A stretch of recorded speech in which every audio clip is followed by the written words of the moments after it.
அஸ்ஸலாமு அலைக்கும் வரஹ்மத்துல்லாஹி வபரகாத்துஹு. நஹ்மதுஹு வ நுஸல்லி அலா ரசூலிஹில் கரீம். அம்மா பஅத். அளவற்ற அருளாளனும் நிகரில்லா பேரன்புடையவனுமாகிய அல்லாஹ்வின் திருப்பெயரை போற்றி புகழ்ந்து ஆரம்பிக்கிறேன். அல்லாஹ்வினுடைய அருளும் கிருபையும் நபிகள் நாயகம் ஸல்லல்லாஹு அலைஹி வஸல்லம் அவர்கள் மீதும் அவர்களின் குடும்பத்தார்கள், சஹாபாக்கள், ஏனைய இந்த சபையிலே பங்கெடுத்திருக்கிற என் மீதும் உங்கள் மீதும், என்னுடைய உங்களுடைய தாய் தந்தை, என்னுடைய உங்களுடைய குடும்பத்தினர் மீதும், நமது குடும்பத்தில் நண்பர்களில் வாழ்ந்து மன்னரைகளில் இருப்பவர்கள் மீதும் அல்லாஹ்வின் கருணையும் மன்னிப்பும் என்றென்றும் நிலவட்டுமாக. அன்பிற்கினிய சகோதரர்களே, பெரியோர்களே, அல்லாஹ்வின் நல்லடியார்களே, அல்ஹம்துலில்லாஹ், இந்த மாலை நேரத்தில் உங்களை எல்லாரும் சந்திக்கிற ஒரு வாய்ப்பை, நல்ல ஒரு சபை அல்லாஹ் எனக்கு தந்திருக்கிறான். அல்ஹம்துலில்லாஹ். முந்தைய பேசிய அறிஞர் அவர்கள் அழகான சில கருத்துக்களை கொள்கை ரீதியாக உங்களுக்கு பதிவு செய்தார்கள். அந்த அடிப்படையில் மரண தருவாயில் மனிதனின் நிலை என்கிற உண்மையிலேயே மரணத்தை நினைவு கூறக்கூடிய, மரணத்தினுடைய அந்த சக்கராத்தை, உயிர் கைப்பற்றக்கூடிய அந்த நிலைகளை எல்லாம் ஒரு உரையாக பேசும்போதும், அது சம்பந்தமான தகவல்களை, ஆயத்துகளை கேட்கும் போதுதான் நம்முடைய உள்ளத்திலே ஒரு இறையச்சத்தையும் இறை நெருக்கத்தையும் அல்லாஹ் ஏற்படுத்துகிறான். அப்படியான ஒரு தலைப்பு தான் இந்த தலைப்பு. ரொம்ப ஷார்ட்டா, ரொம்ப சுருக்கமா அது சம்பந்தமான சில செய்திகளை நான் எனக்கு உங்களுக்கும் பகிர்ந்து கொள்ள ஆசைப்படுகிறேன். ஆக உங்களுடைய எந்த யோசனைகள், எந்த வெளி சிந்தனைகள் இல்லாமல் ஒரு 20-25 நிமிடம் இன்ஷா அல்லாஹ் இந்த செய்திகளை நீங்கள் உள்வாங்கி கேட்க வேண்டும். தோழர்களே, பெரியோர்களே, உண்மையிலே இந்த துனியா உலக வாழ்க்கையில ஒவ்வொரு நாளும் தினசரி ஏதேனும் ஒரு நேரத்தில் மரண செய்திகளை கேட்டுக்கொண்டுதான் இருக்கிறோம், இல்லையா? போனை திறந்தாலே தெரிஞ்சவங்க, தெரியாதவங்க, பழகுனவங்க, பழகாதவங்க என்று பலர்களுடைய மரண செய்தி. 2 நாளைக்கு முன்னால் நம்மோட ஹஜ்ஜுக்கு வந்த ஒரு சகோதரர், அவருடைய வைஃபுடைய தம்பியா, ரொம்ப சின்ன வயசு பையன், திடீர்னு பாத்ரூம் போயிருக்கிறாரு. கார்டியாக் அரெஸ்ட் மாதிரி ஒரு மாதிரி ஆகி, ரொம்ப இளம், 30க்கு கீழே உள்ள வயசு. திடீரென்று காலையில இருந்த மனுஷன் மாலையில இல்ல, கொஞ்சம் துவா செய்யுங்க அப்படிங்கிறார்.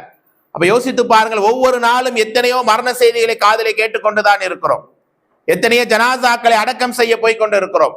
ஆனால் நான் நினைக்கிறேன், அல்லாஹ் பாதுகாத்த மக்களை தவிர எனக்கு இன்னும் நிறைய ஆண்டுகள் வாழ வேண்டும், இன்னும் நான் ரொம்ப நாள் வாழ்வேன், எனக்கெல்லாம் சக்கராத் மரணம் எல்லாம் இப்போ வரவே வராது. அல்லாஹ் எனக்கு உங்களுக்கும் நீண்ட ஆயுளையும் நல்ல ஆரோக்கியத்தையும் நல்ல ஈமானையும் தரட்டும் இன்ஷா அல்லாஹ். ஆனால் தோழர்களே, பெரியோர்களே, யதார்த்தம் என்ன தெரியுமா?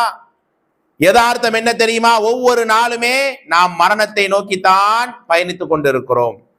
அதனால தான் அல்லாஹ்வுடைய தூதர், அகிலத்தின் அருட்கொடை கண்மணி நாயகம் ஸல்லல்லாஹு அலைஹி வஸல்லம் சொன்னார்கள், அக்ஸிரு ذிக்ர ஹாதிமில் லத்தாத் அல் மௌத். உலக ஆசைகளுக்கும் இன்பங்களுக்கும் முற்றுப்புள்ளி வைக்கிற மரணத்தை நிறைய நினைத்து பாருங்கள். காலையில எழுமுனதிலிருந்து இப்ப வரைக்கும் மரணத்தை எத்தனை பேர் நினைச்சு பார்த்திருப்பீங்க? பேசுற நானாகட்டும், நீங்களாகட்டும். என்னை நான் ஜனாசாவாக, என்னை நான் கஃபனுடைய ஆடைக்குள்ளே என்னை மண்ணிலே போட்டு புதைப்பார்களே என்கிற அந்த மரணத்தினுடைய பயம், மண்ணறையுடைய சிந்தனை ஒரு நாளைக்கு எத்தனை முறை நமக்கு வருகிறது? ஆனால் சஹாபாக்கள், அல்லாஹ்வுடைய ரசூல், அகிலத்தின் அருட்கொடை ஸல்லல்லாஹு அலைஹி வஸல்லம் எப்ப போவாங்க? தஹஜ்ஜத்துடைய தொழுகையை முடித்து விட்டு அவங்க மையவாடிக்கு போவாங்க. நாம எல்லாம் யாரையும் அடக்கம் பண்ணதான கபருக்கு போறோம். எந்த வேலையுமே இல்லாம சும்மா போய் கபர்ல நின்று அந்த மரணத்தினுடைய அச்சத்தை உண்டாக்கி கொள்றோமா? கொஞ்சம் யோசித்து பாருங்கள். ஃபஸுருல் குபூர், அன்னலம் பெருமானார் சொல்லுவாங்க ஸல்லல்லாஹு அலைஹி வஸல்லம், நீங்கள் கபர் ஜியாரத் செய்யுங்க, அனாச்சாரத்துக்கு அல்ல, அல்லாஹ்வுடைய அந்த நாளை ஞாபகப்படுத்திக் கொள்ள. ஃபதக்கிர் ஆகிரா, அந்த கபர் ஜியாரத் என்பது உங்களை மறுமை நாளை ஞாபகப்படுத்தும் என்று சொன்னார்கள். அப்படியான அதிபயங்கரமான அந்த மரண நொடிகளை நானும் சந்திப்பேன், நீங்களும் சந்திப்பீர்கள். நம்முடைய தாய், நம்முடைய தந்தை, நம்முடைய உறவுகள், நம்முடைய சொந்தங்கள், பந்தங்கள் எல்லாம் நம்மோடு இருந்தவர்கள் மரணித்து போனார்களே. கொஞ்சம் யோசித்து பாருங்கள். அப்படியான ஒரு மரண நொடி எனக்கும் உங்களுக்கும் வரவே வராதா? மரணத்தை பற்றி யாரேனும் பேசினாலே, ஏன் இவர் தவறாக பேசுறார் என்ற ஒரு அபசகுணமா பேசிட்டார். மார்க்கத்தில் அப்படிலாம் எதுவும் கிடையாது. ஆனால் இந்த மரணத்தை நீங்க நினைச்சு பாருங்க. அந்த மரணத்தை நினைத்தால் உலகத்துடைய எல்லா ஆசைகளும் தவிடுபொடியாகிவிடும். என்னுடைய பணம், என்னுடைய பதவி, என்னுடைய பட்டங்கள், என்னுடைய ஆசைகள் எல்லாம் ஒன்றுமில்லாமல் போகக்கூடிய ஒரு நாள் வருமா, வராதா? துனியா துனியா என்று ஓடிக்கொண்டு இருக்கிறோமே. பலர்கள் இந்த நாட்டுக்கு ஏன் வந்திருக்கிறோம்? வேலைக்காக, நம்முடைய குடும்பத்தை காப்பாற்றிக் கொள்வதற்காக.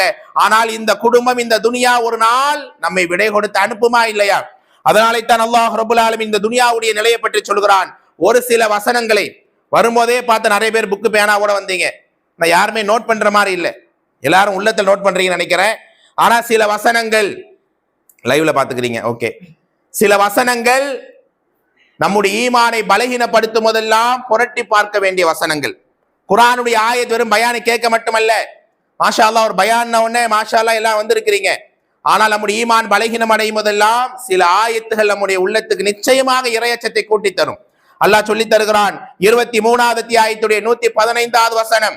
எப்போதெல்லாம் ஈமான் பலகீனம் அடையுமோ, மரண சிந்தனையே இல்லாமல் வாழ்கிறோமோ, மன்னரை பற்றியான மறுமை பற்றியான அச்சமே இல்லாமல் நடக்கிறோமோ, அந்த நேரம் நீங்கள் படித்து பாருங்கள். அல்லாஹ் ரப்பல் ஆலமீன் சொல்கிறான் 23ல 115. அல்லாஹ் என்ன கேட்கிறான் தெரியுமா? அஃபஹஸிபுதும் அன்னமா ஹலக்னாகும் அபஸா, மக்களே நாம் உங்களை வீணாக விளையாட்டாக தேவையில்லாமல் படைத்தோம் என்று எண்ணிக்கொண்டு இருக்கிறீர்களா?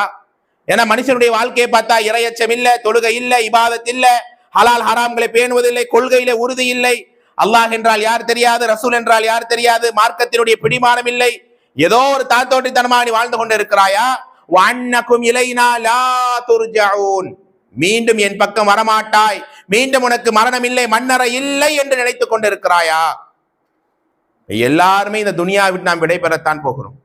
20, 10, 30, 40, 50 பல வயதுடைய மக்கள் இங்கே இருக்கலாம். ஆனால் ஒரு நாள் என்னுடைய அந்த மரண நேரம் வரும்போது தோழர்களே, பெரியோர்களே, யாரும் உதவிக்கு வரமாட்டார்கள். இந்த துனியாவுக்காக ஒவ்வொரு நாளும் எவ்வளவு ஓடிக்கொண்டு இருக்கிறீர்கள்? நம்முடைய அர்ப்பணிப்பு என்ன? நம்முடைய தியாகங்கள் என்ன? ஆனா மறுமைக்காக உங்களுடைய தயாரிப்பு என்ன? இங்கே வந்து நீங்க அமர்ந்திருப்பதும் நாளைய மறுமையினுடைய வெற்றிக்காகத்தான். ஆனா அல்லாஹ் சொல்லி காட்டுவான் 29வது அத்தியாயம் 64வது வசனம், வமா ஹாதிஹில் ஹயாத்துத் துன்யா இல்லா லஹ்வுன் வ லஐபுன். எந்த துனியா துனியா என்று நீங்கள் ஓடிக்கொண்டு இருக்கிறீர்களோ, இந்த துனியா என்பது வீணானது, விளையாட்டானது, உங்களுக்கு எந்த நலவையும் தராது. அதிபயங்கரமான அந்த மறுமையினுடைய நாள், அந்த மறுமையினுடைய வீடு என்பது லஹியல் ஹயவானு லவ் கானு யஅலமூன், நீங்கள் அறிந்தால் அந்த மறுமைதான் சிறந்த உயர்ந்த வீடு உங்களுக்கு. அந்த மறுமைக்காக உங்களுடைய தயாரிப்பு என்ன? அந்த மறுமைக்காக உங்களுடைய என்னென்ன ஈமானிய பண்புகளை அமைத்துக் கொண்டீர்கள்? அந்த மறுமைக்காக உங்களுடைய பிடித்தமான சில பாவங்களை விட்டு வெளியேறி விட்டீர்களா? அந்த மறுமைக்காக அல்லாஹ்வை முழுமையாக திக்ரு செய்து அவனுடைய நெருக்கத்தை பெற்று விட்டீர்களா என்று நான் யோசிக்கிறேன், நீங்கள் யோசித்து பாருங்கள். அப்படிப்பட்ட துனியா ஒரு நாள் நிச்சயமாக அந்த வக்து, அந்த நேரம் வந்தால் எல்லாருடைய உயிரையும் எல்லாருடைய ரூஹையும் அல்லாஹ் பறிப்பான்.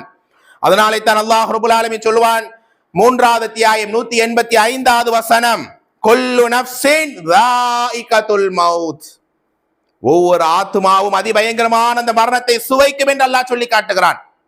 என்னையும் ஒரு நாள் கஃன் துணியிலே போர்த்துவார்கள், என் வீட்டிலேயே அல்லது நான் மரணித்த இடத்திலேயே என்னை கழுவி குளிப்பாட்டி கடைசியாக என்னுடைய முகத்தை பார்க்கிறீர்களா என்று என்னையும் கேட்பார்கள், உங்களையும் கேட்பார்களா இல்லையா? உலகத்திலே பெருமை அடிக்கிறான், நான் தான் என்கிற குணத்தோடு வாழ்கிறான், அல்லாஹ் என்றால் பயம் இல்லை, தூதர் என்றால் எந்த விதமான அவனுடைய சுன்னாக்களை ஃபாலோ பண்றதில்லை. ஆனால் சக்கராத்துடைய நேரத்திலே அலறுவான், அந்த மரண நேரத்தில் அவன் பதறுவான். நாங்கள் அப்படி இருந்து விடக் கூடாது தோழர்களே, பெரியோர்களே. அந்த மரண நேரம் வரும்போது அல்லாஹ்வே என்னை பார்க்க நீ ஆசைப்பட வேண்டும், நான் உன்னை பார்க்க ஆசைப்பட வேண்டும். அப்படிப்பட்ட உன்னுடைய ரிலா, உன்னுடைய திருப்பொருத்தத்தை அடையக்கூடிய நல்ல வாழ்க்கை தாயா அல்லாஹ் என்று இந்த சபையிலே நீங்கள் கேட்க வேண்டுமா இல்லையா தோழர்களே? எல்லா ஆத்துமாவும் அந்த மரணத்தை சம்பவிக்கும். அது மட்டுமல்ல, மரணமே இல்லாத ஒருவன் யார் தெரியுமா? அந்த ரப்புல் ஆலமீன் தான். அல்லாஹுடைய சிஃபத்துகளை நாம் படிக்கிறோம். 39வது அத்தியாயம் 30வது வசனம், இன்னக மையிதுன் வ இன்னஹும் மையிதூன். நபியே, அல்லாஹுடைய தூதருக்கு மரணம் வருமா? யாரும் ஏற்கவில்லை. சஹாபாக்கள் எல்லாம் பெருமானார் மரணித்து இருக்கிறார்கள், ஏன் உமர் ரலியல்லாஹு உட்பட யாரும் நம்பவில்லை. எல்லாரும் பெருமானார் நித்திய ஜீவனாக எப்போதுமே இருக்கக்கூடிய மனிதர் தான் நினைத்துக் கொண்டிருந்தார்கள். முன்னாடியே அல்லாஹ் இது பற்றியான ஆயத்துக்களை எல்லாம் இறக்கி வைத்திருந்தான். அந்த நேரம் அபூபக்கர் ரலியல்லாஹு ஞாபகப்படுத்துகிறார்கள், நபியே நீங்களும் மரணிக்கக்கூடியவர் தான், எல்லாரும் மரணிக்கக்கூடியவர்கள் தான். சூரா ரஹ்மானிலே படித்து பாருங்கள் தோழர்களே. அதாவது 55வது அத்தியாயத்துடைய 26, 27வது வசனம், குல்லு மன் அலைஹா ஃபான், எல்லா படைப்புகளும் எல்லா உயிர்களும் அழியக்கூடியதுதான். வயபுகா வஜ்ஹு ரப்பிக துல் ஜலாலி வல் இக்ராம், படைத்த அல்லாஹுடைய முகம் மட்டும்தான் நிலையாக நிரந்தரமாக இருக்கும். அப்படிப்பட்ட ரப்புல் ஆலமீனுடைய அந்த ஆற்றல், அந்த வல்லமையை தவிர மற்ற எல்லாம் அழியக்கூடியது. ஏனென்றால் உலகத்தினுடைய அழிவு நேரத்தில் அல்லாஹ் ரப்பல் ஆலமீன் கேட்பான், லிமனில் முல்க், இந்த நாளின் ஆட்சி அதிகாரங்கள் யாருக்குரியது? பதில் சொல்ல மனிதன் இருக்க மாட்டான், ஜின்கள் இருக்க மாட்டார்கள், மலக்குகள் எல்லா படைப்பையும் அல்லாஹ் அழித்து விட. குல்லு மன் அலைஹா ஃபான், அல்லாஹ் தனக்கு தானே சொல்லிக் கொள்வான், அல் முல்குலி, ஆட்சி அதிகாரங்கள் எல்லாம் எனக்குரியது. அப்படியானால் துனியாவிலே பிறக்கிற எல்லா உயிர்களுமே அதிபயங்கரமான அந்த மரணத்தை சம்பவிக்கும். இரவு நேரம் உறங்கும் போது யோசித்து பாருங்கள், இன்னைக்கு திடீர் என்ற மரணங்கள் ரொம்ப ரொம்ப சாதாரணமாக மாறிவிட்டது. மரணம் என்பது முதல்ல 70-80 வயசு ஆகணும், நோயாளியா மாறுவாங்க, படுக்கையில கிடப்பாங்க, 80+ ஆகணும், ஆஸ்பத்திரி தூக்கிட்டு போனோம், அப்புறம் இழுக்கும், அப்படியே மரணம் இதான் நினைச்சாங்க. இன்னைக்கு அப்படியா? இரவிலே உறங்குகிற மனிதன் காலையில் எழும்பவில்லை. எத்தனை மரண செய்திகளை பார்க்கிறோம். சடன் அட்டாக், திடீர் என்ற நோயில இறந்து விட்டார். சுப்ஹானல்லாஹ். ஒவ்வொரு நாளுமே நம்முடைய உள்ளங்கள் நடுங்குகிறது. உங்க செல்போன்ல உங்களுடைய ஜனாசாவை பரிமாறி கொண்டிருப்பார்கள் தெரியுமா? நம்முடைய ஏதாவது ஒரு பழைய போட்டோவை போட்டுவிட்டு இன்னா லில்லாஹி என்று போட்டு இவர் இறந்து விட்டார், அடக்கம் பின்னால் அறிவிக்கப்படும் என்று சொல்லுவார்களே. குடும்பம், உறவுகள், நண்பர்கள் அழுவார்கள், கதறுவார்கள். யாரும் அவங்களுடைய வாழ்க்கையை நமக்கு தர முடியாது, தரவும் மாட்டார்கள். அப்படியான மரணத்தை நினைத்தால் இந்த துனியாவில் அலட்சியமாக வாழ சொல்லுமா? அந்த மரணத்தை நினைத்தால் அல்லாஹ்வுடைய வசனங்களை பொய்ப்பிக்க சொல்லுமா? அந்த மரணத்தை நினைத்தால் ஹராமையும் பாவத்தையும் செய்ய உள்ளம் தூண்டுமா? வெறும் பயானுக்கு மட்டுமல்ல இந்த மரணத்துடைய நினைவு. ஒவ்வொரு நாள் அக்ஸீரு அதிகமாக நினைத்து பார்த்து கொண்டே, உறங்கும் போது நினை, எழும்பும் போது நினை. அதனால தான் அல்லாஹ் தூக்கத்தை கொடுத்திருக்கான். அல்லாஹும்ம பிஸ்மிக அமூத்து வ அஹ்யான் சொல்றோமே, காலையில் எழுந்தவுடன் அல்ஹம்துலில்லாஹ் அஹ்யானான் சொல்றோமே. ஏன்? இரவிலே உறங்கும் போது அல்லாஹ் உங்க ரூஹை பிடித்து வைத்துக் கொள்கிறான். காலையில் இவன் எழனோ, இவனுக்கு இன்னும் வாய்ப்பு இருக்கு, இன்னும் டைம் இருக்குன்னா பிடிச்சு வச்ச உயிரை கொடுக்கிறான். இல்லை இவனுக்கு நைட்டே ரூஹ் எடுக்கப்பட வேண்டும் என்றால் அல்லாஹ் எடுத்த உயிரை தன்வசமே வைத்துக் கொள்கிறான். யோசித்து பாருங்கள். நம்முடைய வாகனம், நம்முடைய வீடு, நம்முடைய ஆடைகள் எல்லாம் பயனற்று போகக்கூடிய நாள் அந்த நாள். நம்முடைய சொந்தங்களை, நம்முடைய உறவுகளை அடக்கம் செய்யும் போது எப்படியெல்லாம் நம்முடைய உள்ளங்கள் நடுங்குகிறது. அப்படியே முகத்திலே மண்ணை வீசக்கூடிய அந்த நேரத்தை நினைத்தால் சுப்ஹானல்லாஹ், உள்ளத்திலே ஏதாவது துனியாவுடைய மோகம் வருமா? துனியாவுடைய ஆசைகள் வருமா? வரவே வராது தோழர்களே. அதனாலே தான் நீங்கள் கபர் ஜியாரத்து செய்யுங்க. யாரையும் அடக்கம் செய்யற வேலை இருக்கோ இல்லையோ, வாரத்திலே ஒரு நாள், மாதத்திலே ஒரு நாள் அங்க போய் நின்று அழுங்க. அல்லாவே என்னையும் ஒரு நாள் இங்கே தானே புதைப்பார்கள், என் உறவுகள், என் சொந்தங்கள், என் பெற்ற பிள்ளைகள் இன்னைக்கு நான் அரவணைக்கிறேன், பாசம் காட்டுகிறேன், எல்லாம் என்னை மூடிவிட்டு மண்ணோடு மண்ணாக புதைத்து விட்டு ஓடி விடுவார்களே. இந்த துனியாவில் நான் வாழ்ந்த வாழ்க்கை இதோ இந்த நேரம் அல்லாஹ்வுக்காக இங்கே வந்து அமரக்கூடிய என்ன தேவை உண்டு உங்களுக்கு எல்லாம்? 1 மணி நேரம் வந்து உட்கார்ந்த இதனால் அல்லாஹ்வுடைய ரஹ்மத்து கிடைக்கும் தானே தோழர்களே. இந்த நல்லறங்கள், இந்த இபாதத்துகள், இந்த ஈமானிய செயல்கள் மட்டும்தான் என்னையும் உங்களையும் கபரிலே நிம்மதியான வாழ்க்கையை கொடுக்கும் தோழர்கள். அந்த மரணத்தை நிறைய நீங்கள் நினைத்து பார்க்க வேண்டும். அந்த மரணத்தை விட்டு யாரும் எங்கும் தப்பித்து ஓடவே முடியாது. தாய் வயிற்றில இருக்கும் போது நீங்க எப்போ இறப்பீங்க, உங்களுடைய நிலை என்ன, எல்லாம் தீர்மானிக்கப்பட்ட பிறகுதான் அல்லாஹ் நம்மை பிறக்கவே வைக்கிறான். எங்கேயும் ஓடி ஒளிய முடியாது. தெரிஞ்ச ஒரு சகோதர நண்பர், 1 வாரம் முன்னாடி தான், ரொம்ப க்ளோஸ் ஃப்ரெண்டு, 1 வாரம் முன்னாடி தான் டூர் எல்லாம் போயிட்டு வந்து இருக்கிறோம். திடீர்னு வயிறு வலின்னு ஆஸ்பத்திரி போறாரு. பார்த்தா குடல் அறுபட்டுருச்சுன்றாங்க. ஃபுல்லா நெஞ்சோட வயிற்ற ஓப்பன் பண்ணி ஆப்ரேஷன்லாம் பண்றாங்க. நடமாடுறாரு, ஜூஸ் எல்லாம் குடிச்சு நல்லா கொஞ்சம் கிளீன் ஆகிற அளவுக்கு ஆகிறாரு. திடீர்னு அட்டாக் வருது. 1 வாரம் முன்னாடி டூர் போய் ஜாலியா இருந்தோம். அடுத்த 1 வாரத்தில் அவரை ஜனாசாவாக பெட்டிக்குள்ளே பார்க்கும்போது எப்படி இருக்கும் தோழர்களே? ஒரு மனிதனுடைய வாழ்க்கை எப்படி மாறுகிறது? அன்னலம் பெருமானார் சொன்ன ஹதீஸ் தான் எனக்கு உங்களுக்கு உள்ளத்திலே காலமெல்லாம் ஒலிக்க வேண்டும். குன் ஃபித் துன்யா கஅன்னக கரீப், உலகத்திலே ஒரு வழிபோக்கனை போல நீங்கள் வாழுங்கள். அப்படி வாழ்றோமா நானும் நீங்களும்? எங்கே போனாலும் ஒரு சொகுசை விரும்புகிறோம், ஆடம்பரத்தை விரும்புகிறோம். அல்லாஹ் கொடுத்த நியமத்தை அனுபவிக்க வேண்டியதுதான். ஆனால் இந்த துனியாவிலேயே நான் எப்பவுமே வாழ போறேன், இதுதான் என்னுடைய நிரந்தரமான களம் என்று நானும் நீங்கள் நினைத்து வாழ்றோமா இல்லையா? இல்ல மாஷா அல்லாஹ், அல்லாஹ் பாதுகாத்த மக்களை தவிர. ஆனா அன்னலம் பெருமானார் அகிலத்தின் அவர்கள் எப்படி வாழ்ந்தார்கள்?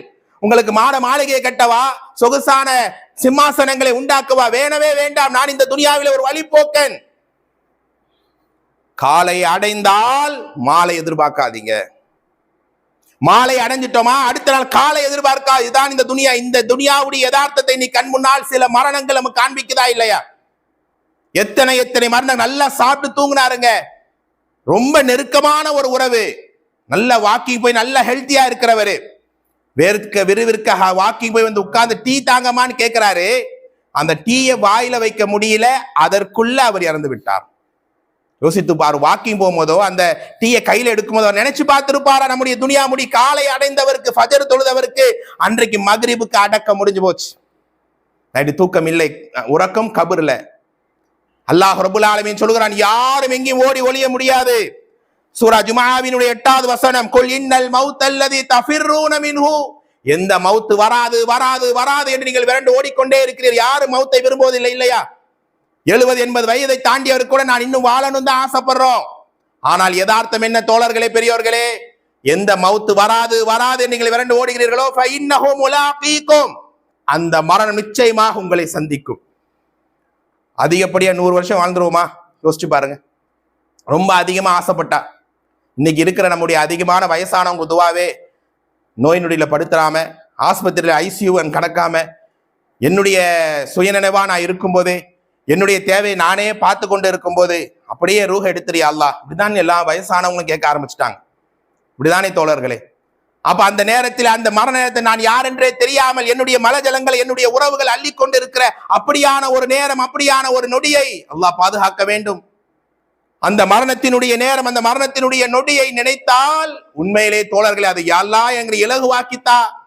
உங்களுக்கு எல்லாம் ஒரு துவா தெரியும் தானே? அல்லாஹும்ம அஸ்லிஹ் லி தீனி அல்லதி ஹுவ இஸ்வத் அம்ரின் ஆரம்பிக்கும் துவா தெரியுமா எல்லாருக்கும்? அதுல வரக்கூடிய கடைசி லைன் என்ன தெரியுமா? வஜஅலில் மௌத ராஹத்தன் லி மின் குல்லி ஷர். யா அல்லாஹ் ரஹ்மானே, யா ரப்பல் ஆலமீன், எல்லா தீங்குகளை விட்டு பாதுகாக்கப்பட்ட ஒரு மௌத்தை எனக்கு தாயா அல்லாஹ். யா அல்லாஹ், நோயிலே படுத்து அவதிப்பட்ட மௌத்தை தந்துடாதே யா அல்லாஹ். பாவம் செய்து கொண்டு இருக்கும் போது மரணத்தை தந்துடாதே யா அல்லாஹ். யா அல்லாஹ், உடைய கோபத்திலே இருக்கிற நேரத்தில் என்னுடைய மௌத்தை கொடுத்துடாதே யா அல்லாஹ் என்று கேளுங்கள் தோழர்களே. ஒவ்வொரு நாளும் கேளுங்க. அந்த மரணத்தை நினைத்து நாங்கள் செய்கிற ஒரு சில தவறை விட்டு இப்போதாவது வெளியே வருவோம். ஏன் மன்னரை ஜியாரத், ஏன் மரணத்தை பற்றியான எச்சரிக்கை என்றால் நாம் அந்த மௌத்தை நினைத்து அதற்குள்ளாக மாற வேண்டும். சஹாபாக்கள் கேட்பார்கள், யா ரசூலல்லாஹ், எங்களுக்கு உபதேசம் செய்யுங்க. அல்லாஹ்வுடைய ரசூல் அதிகமாக செய்த உபதேசம் ஹயாத்துக கப்லல் மௌத், மரணம் வருவதற்கு முன்னால் இந்த துனியாவை ரப்புக்காக, ஈமானுக்காக நீங்கள் பயன்படுத்திக் கொள்ளுங்க என்றுதான் பெருமானார் சொல்லுவாங்க ஸல்லல்லாஹு அலைஹி வஸல்லம். அப்படிப்பட்ட அந்த மரணம் வந்து விட்டால் உங்களால எங்கேயும் ஓடி ஒளிய முடியாது. அந்த டைம் எக்ஸாக்ட் 4:55னா 54 ஆகாது, 56 ஆகாது. அல்லாஹ் சொல்லக்கூடிய ஆயத்தை கேளுங்கள். 2ல 148வது வசனம், ஐனமா தகூனு யாதி பிகுமுல்லாஹு ஜமீஆ, நீங்கள் எங்கிருந்தாலும் உங்கள் அனைவரையும் அல்லாஹ் ஒன்று கூட்டி கொண்டு வருவான்.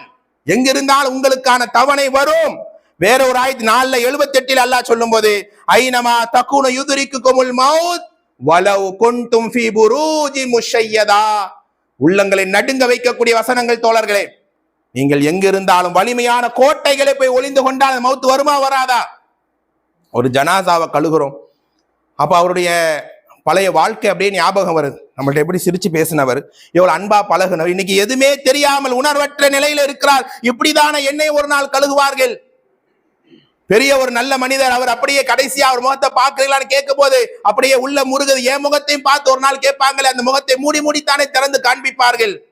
அந்த நாளை நினைத்தால் துனியாவுடைய மோகத்தை, துனியாவுடைய ஆசையில மூழ்குவானா மனிதன்? யாரும் அப்படி இருக்க முடியாது.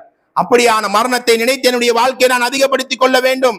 பெருமானார் சொன்னாங்க ஸல்லல்லாஹு அலைஹி வஸல்லம், அதாவது அல்லாஹ்வுக்கு மிக நெருக்கமானவன் யாரு தெரியுமா? அறிவாளி யாரு தெரியுமா? வஅமில லிமா பஅதல் மௌத், மௌத்துக்கு பின்னால் உள்ள அந்த மறுமைக்காக அவன் வாழ்வான், மேலும் மரணத்தை அதிகமாக நினைத்து பார்ப்பான் என்று சொன்னார்கள். அதை நினைக்க வேண்டும், ஒவ்வொரு நாளும் நினைங்க. அதற்கு முன்னால் மௌத்து நெருங்கும் போது என்ன கதறினாலும், இன்னைக்கு நாம எல்லாம் ஹயாத்தோட இருக்கிறோம், அல்ஹம்துலில்லாஹ், நடமாடுறோம். நான் யார், நான் என்ன பேச எனக்கு தெரியுது. ஒரு மாதத்துக்கு முன்னால் என்னுடைய தந்தை அவர்கள் இறந்து போனார்கள். இந்த ஸ்ட்ரோக் வந்து மூளையில அந்த பிளாக் ஆகி அந்த சுயநினைவெல்லாம் போயிடுச்சு. அப்போ அவங்களை அட்மிட் பண்றதுக்கு போது அங்கே இருக்கக்கூடிய மற்ற பேஷண்ட்டை பார்த்தா 30 வயசு, 25 வயசு, 40, எல்லாருக்கும் அதே ஸ்ட்ரோக் நோய். தான் யார் என்ற உசாரே கிடையாது.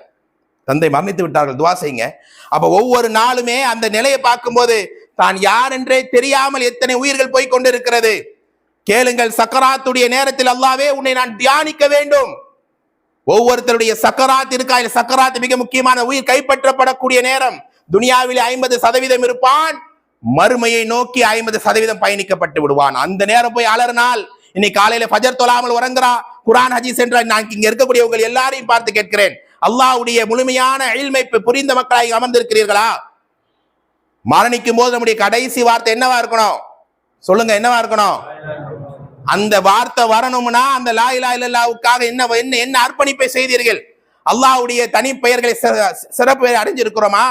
அல்லாஹ் என்றால் யா? ஏன் அல்லாஹ் இங்க இருக்கக்கூடிய உங்களை கேட்கிறேன். பெருமானார் ஸல்லல்லாஹு அலைஹி வஸல்லம் உடைய வாழ்க்கை வரலாறு எனக்கு ஃபுல்லா தெரியும், ஓரளவுக்கா தெரியும் என்ற மக்கள் இங்க எத்தனை பேர் இருக்கிறோம்? குர்ஆனை தெளிவாக நான் ஓதக்கூடியவனாக இங்க இருக்கிறேன் என்று எத்தனை பேர் நம்ம சொல்லிக் கொள்ள முடியும்? தோழர்களே, யோசித்து பாருங்கள். அந்த சக்கராத்து வரும்போது, யா அல்லாஹ் எனக்கு டைம் தா, நான் வருந்துறேன், திருந்துறேன், கலங்குற, மாறுறேன், எனக்கு ஒரு வாய்ப்பை தா ரட்சகா என்று கேட்டு அல்லாஹ் கொடுப்பானா? ஒரு செகண்டையாவது அல்ல எக்ஸ்ட்ரா படுத்துவான். இன்னைக்கு எவ்வளவு காலை கிடைக்குது, எவ்வளவு மாலை கிடைக்குது, எவ்வளவு ஆரோக்கியம் கிடைக்குது, அல்ஹம்துலில்லாஹ்.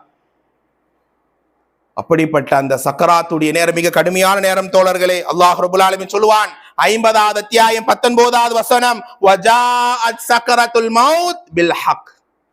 சத்தியமாக அந்த சக்கராத்துடைய நேரம் வரும். சுப்ஹான், அதுதான் மரணத்திலே உயிர், அந்த ரூஹ் பறிக்கப்படக்கூடிய ஆக இறுதியான நேரம். அல்லாஹ் சொல்லுவான், பாவி, இந்த துனியாவில என்ன உபதேசத்தை பேசினாலும் கேட்டாலும் வருந்தாதவன், தொழாமல் உறங்கியவன், மார்க்க பற்றில்லாதவன், இளமையிலே தவறையும் ஆபாசத்தையும் செய்தவன், அல்லாஹ் என்று சொன்னாலே பயமற்ற அந்த மனிதன், சக்கராத்துடைய நேரம் மனைவி, மக்கள், உறவுகள் எல்லாம் அழுது கொண்டிருப்பார்கள். இந்த பக்கம் மலக்குல் மௌத் வந்து உட்கார்ந்து இருப்பார். அந்த காட்சி எல்லாருக்கும் வரதானே செய்யும். அந்த காட்சி வராதா? துனியாவிலே கொஞ்சம் ஏசி ஓடவில்லை என்றால், கொஞ்சம் நெருக்கடியான அறை என்றால், கொஞ்சம் ரொம்ப கஷ்டமான சூழல் என்றால் எவ்வளவு வேதனைப்படுறோம். கபருல எப்படி போய் நாம் கடக்க போறோம் என்கிற நினைப்பு நினைத்தால் உண்மையிலேயே அந்த நாள் இரவு நமக்கு தூக்கம் வராது. துனியாவில 70 80 அல்ல நாடி ஆயில் தான் இந்த துனியாவில் என்னுடைய சொகுசான கட்டிலில் நான் படுக்க போகிறேன். இந்த உடம்புல உயிர் இருக்க வரைக்கும் தான் எல்லா மரியாதையும். சக்கராத்துடைய அந்த நேரம் வந்தால் ஒரு நல்ல அடியானுக்குள்ள சிறப்பு என்ன தெரியுமா? உங்களை பார்க்க அந்த ரப்புல் ஆலமீன் ஆசைப்படுவான். புஷ்ஷிர பிர்ரில்வானிஹி, எனக்காக வாழ்ந்தானே, எனக்காக ஈமானோடு இருந்தானே, அந்த நபரை, அந்த அடியானை நான் பார்க்க ஆசைப்படுறேன். அல்லாஹ் ஒருத்தனை பார்க்க ஆசைப்படுறானா, அவனுடைய வாழ்க்கை எப்படி இருக்கும்? அவனுடைய நிலை எப்படி அல்லாஹ் சிறப்பாக்கி தரான் என்று கொஞ்சம் யோசித்து பாருங்கள் தோழர்களே, பெரியவர்களே. அப்படியாக அந்த நேரத்தில் அந்த ரப்புல் ஆலமீன் அந்த அடியானை பார்க்க ஆசைப்படுற ஒரு சக்கராத்தை எனக்கு தர வேண்டும். ஏன்னா எப்படி நாங்கள் வாழ வேண்டும்? ஆனா துனியாவில பாவங்கள் மட்டுமே செய்து எவ்வளவு மரணங்களை கேட்டாலும் இன்னால் இல்ல, அடுத்த வேலையை பார்க்க அவன் போறான், தான் வருந்தல திருந்தல என்றால் அவனுடைய சக்கராத் கரு நிறத்து முகம் கொண்ட, முரட்டு பார்வை கொண்ட, தடித்த உதடுகள் கொண்ட, கையில சாட்டைகள் எடுத்துக்கொண்ட மலக்குகளுடைய கூட்டம் வருவார்கள். அந்த மலக்குல் மௌத்தை அவன் பார்ப்பதுதான் கடைசி பார்வை. துனியாவில் அதற்கு பிறகு அவனுக்கு பார்வை இருக்காது. மனைவி, மக்கள் அழுவதெல்லாம் பார்ப்பான், ஆனால் எந்த பேச்சையும் பேச முடியாது. அல்லாஹ் சொல்கிறான் பாருங்கள், 6:93வது வசனம், 6:93, வலவ் தரா இதில் ஸாலிமூன ஃபீ கமராத்தில் மௌத். மௌத்தினுடைய ஆக இறுதி கட்டம், கடைசி நிலை 4:55னா அதுக்கு முந்தைய ஒரு சில நிமிடங்கள் என்று வைத்துக் கொள்ளுங்கள். அந்த நேரம் பாருங்க, வல் மலாயிகத்து பாசிது ஐதீஹிம், மலக்குகள் தங்கள் கரங்களை நீட்டிக்கொண்டு வருவார்கள். சொல்லுவாங்க, அஹ்ரிஜு அன்ஃபுஸக்கும், ஓ பாவியே, உன் உயிரை நீ வெளியாக்கு.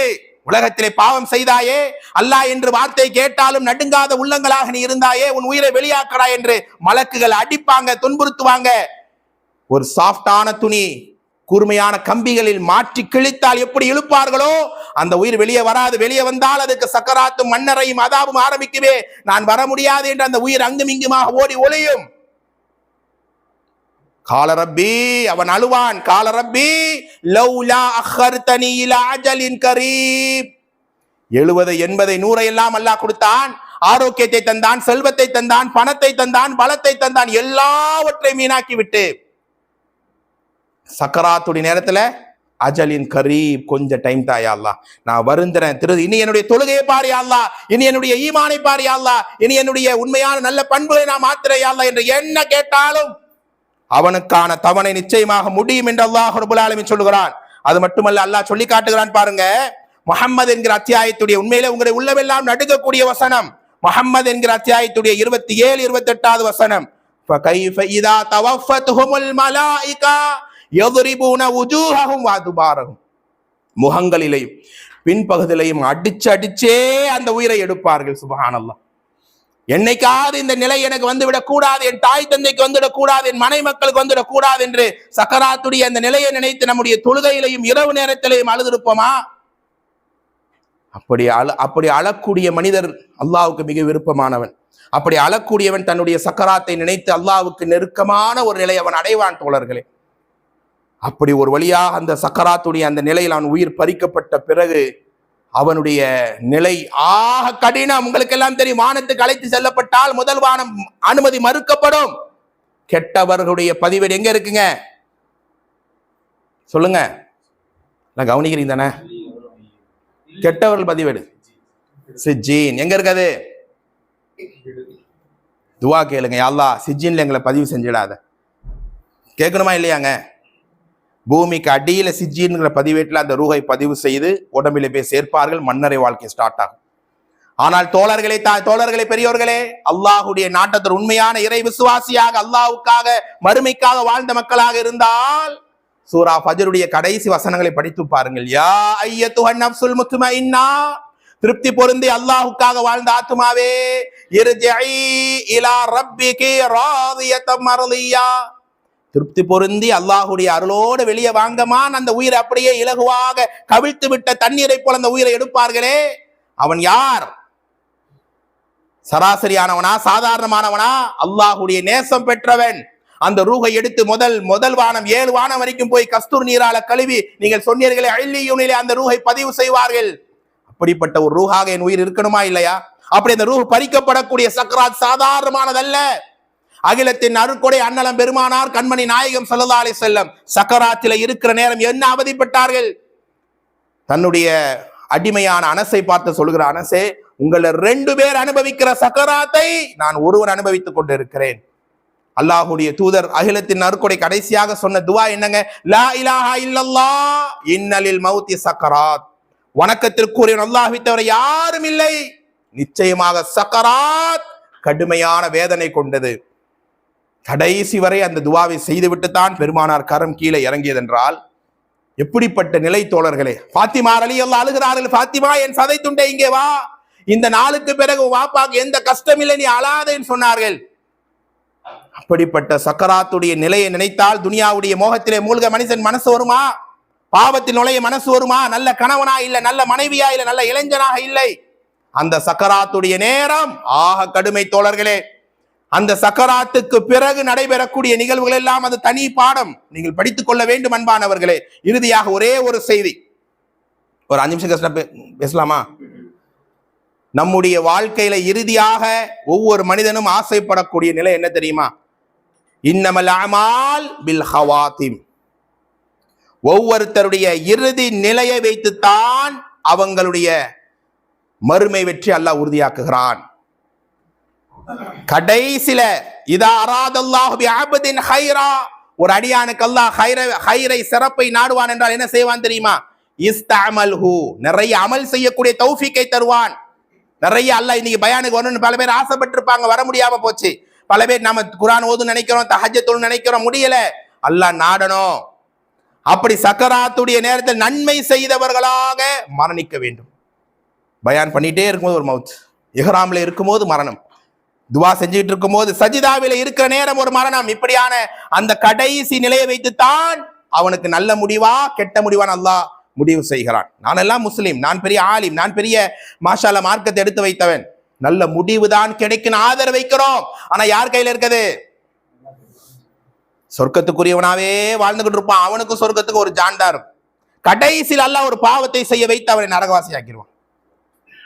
இப்ப எவ்வளவு நாங்க பதறணும். நான் பிறந்ததுல இருந்தே என்ன இபாதத்தாலி, என்ன குர்ஆன் கைமா வாழ்ற, என்ன சதக்கா, என்ன ஹஜ், என்ன உம்ரா, அல்ஹம்துலில்லாஹ். நரகத்துக்குரியவனாவே வாழ்ந்துகிட்டு இருப்பான், அவனுக்கு நரகத்துக்கு ஒரு ஜாண்டா இருக்கும். கடைசியில ஒரு நன்மையை பண்ணி அல்லாஹ் காப்பாத்தி விட்டுருவான். அப்ப நம்முடைய உள்ள நடுங்கணும். மரணத்தை நினைப்பது எவ்வளவு முக்கியமோ அதே போல என் கடைசி நிலை அல்லாஹ் உனக்கு நெருக்கமானதாக அமைய வேண்டும். புகாரிலே ஒரு செய்தி வரும், பெருமானாரோடு பயணித்த ஒருவர் கிறிஸ்துவராக இருந்து இஸ்லாத்தை ஏற்றுக்கொண்டவர், கிறிஸ்துவராக இருந்து இஸ்லாத்தை ஏற்றுக்கிட்டாரு. அந்த நேரத்துல பாருங்க, சுப்ஹானல்லாஹ், பெருமானாரோடையே பயணிக்கிறோம், என்ன துவா செய்யறோம்? நாளை மறுமையில் அண்ணலம் பெருமானாரை கண் கொண்டு பார்க்க முடியாதா? அவங்களுடைய ஷஃபாத்து கிடைக்காதா? அவங்களுடைய தோல் தொட்டு அப்படியே அல்ஹம்துலில்லாஹ் சிராத்தை கடந்து அந்த பாலத்தை கடந்து சொர்க்கம் போயிட மாட்டோமான்னு ஏங்குறோமா இல்லையா? துனியாவில் பெருமானாரோடு பயணித்த அந்த நபர் எப்படி என்றால், பெருமானாருடைய அதாவது காத்திபுல் வஹி எழுதுவாராம். ரசூலுல்லாஹ்க்கு வஹி இறங்கும், அதை அப்படியே எழுதுவார். பக்கரா ஆல இம்ரானை அடிக்கடி ஓதுவார். பக்கரா ஆல இம்ரான் ஓதுனா என்ன சிறப்புங்க சொல்லுங்க பாய்?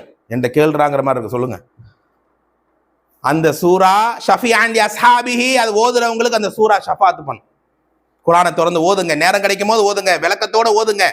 அப்படியெல்லாம் அமல் செஞ்சவர் அவர் தான் வஹி எழுதுறாரு. அவர் குர்ஆனோடையே இருக்கிறார். அவருக்கு எப்படி மௌத்து கிடைச்சிருக்கு? பெருமானாரோடு இருக்கிறாருங்க. மீண்டும் அவர் இஸ்லாத்தை விட்டு வெளியே வருகிறார். பழைய கொள்கை கிறிஸ்துவரா போறார். சும்மா இருக்கலாம்ல. இது வரைக்கும் முகமது நபி எதுவுமே அவர் சொந்தமா சொல்லல, நான் யோசிச்சு சொல்லுவேன், அதைத்தான் அவர் சொல்லுவாரு. இப்படியான ஒரு பொய் பிரச்சாரத்தை பண்ண ஆரம்பிச்சு அல்லாஹ் அவருக்கு மௌத்த கொடுக்குறான். அவங்க என்ன செய்யறாங்க? அந்த நபரை அடக்கம் செய்யறாங்க. பூமி அவரை துப்புது. பூமியில அடக்கம் பண்ணா பூமி அவருடைய உடம்பை ஏத்துக்கல, அப்படியே வெளியே தள்ளுது. மறுநாள் எல்லாரும் சொல்றாங்க முகமதுடைய வேலையாத்தான் இருக்கும், அவர் தான் பண்ணியிருப்பாரு.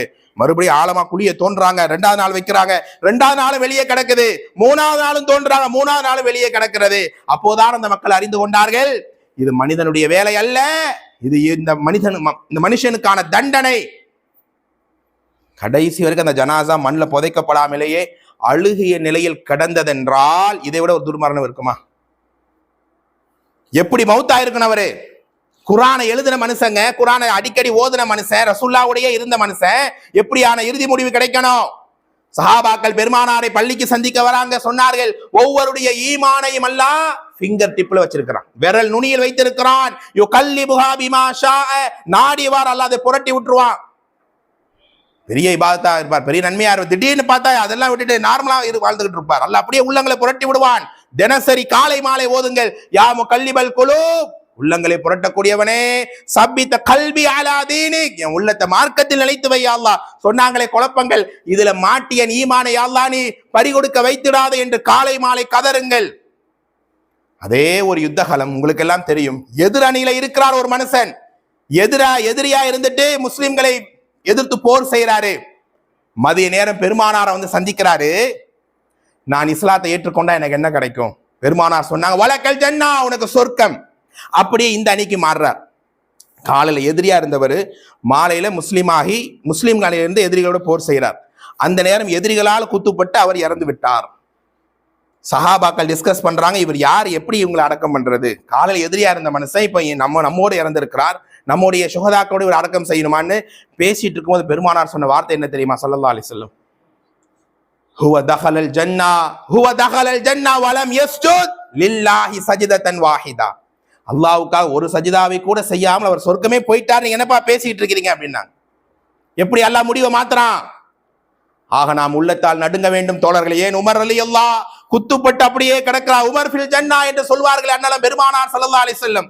எப்படிப்பட்ட உமர் ரலியல்லாஹ், உமரே உங்களுக்கு கண்ணாடி மாளிகை நான் சொர்க்கத்திலே உங்களுக்காக நான் பார்த்தேன், ரொம்ப ஆசைப்பட்டேன் உமரே, நீங்க கோவிப்பீங்களா நான் பார்க்கலன்ன உடனே, அல்லாஹ்வுடைய தூதரே உங்கள் மீதான் நான் ரோஷப்பட போகிறேன், உங்கள் மீதான் நான் கவலை கொள்ள போகிறேன், உங்களாலேத்தான் அல்லாஹ் நாடி அதை அல்லாஹ் கொடுத்திருப்பான் என்று அழுத உமர் ரலியல்லாஹ் குத்துப்பட்டு அப்படியே கிடக்கிறார்.